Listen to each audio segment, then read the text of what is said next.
بسم اللہ الرحمن الرحیم۔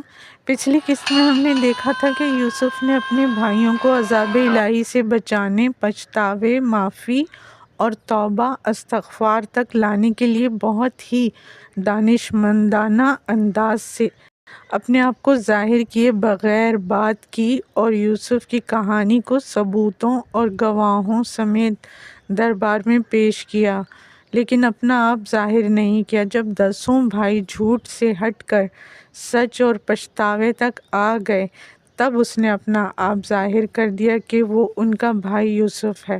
اس وقت سب کی حالت یہ تھی کہ وہ نہ صرف بے انتہا حیران تھے بلکہ پریشان اور شرمندہ بھی تھے اور رو بھی رہے تھے۔ ان کے پاس اس وقت بولنے کے لیے کچھ بھی نہیں بچا تھا۔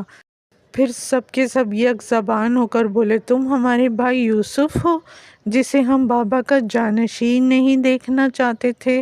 یوسف بولے، ہاں میں یوسف ہوں، اور خدا صبر اور تقوی اختیار کرنے والوں کے اجر کو کبھی ضائع نہیں کرتا۔ پھر لاوی جس نے یوسف کو قتل ہونے سے بچایا تھا، وہ بولا کہ دیکھ رہے ہو ہم کیسے شرمسار کھڑے ہیں، اب آپ ہمارے ساتھ کیا سلوک کرو گے؟ یوسف بولے کہ ایک بھائی کو سوائے درگزر کے اور کیا کرنا چاہیے؟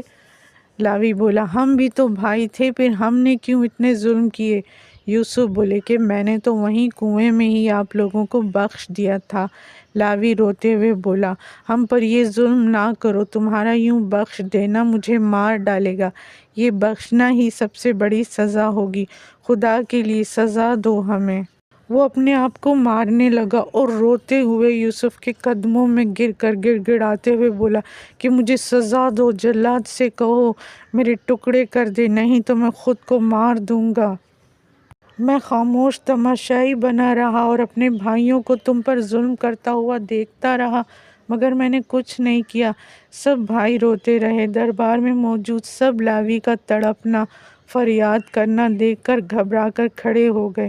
یوسف نے روتے روتے سب کو گلے لگایا اور کہا کہ میں اب بھی آپ سب کو اپنے پورے وجود سے چاہتا ہوں، میرے دل میں کسی کے لیے بھی کوئی کینہ نہیں ہے۔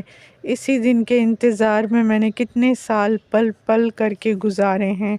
یہودا جو کہ سازش میں پیش تھا اور یوسف کو قتل کرنے کی کوشش کی تھی، وہ بھی یوسف کے قدموں میں گر گیا، مگر یوسف نے کہا کہ مجھے شرمندہ نہ کریں۔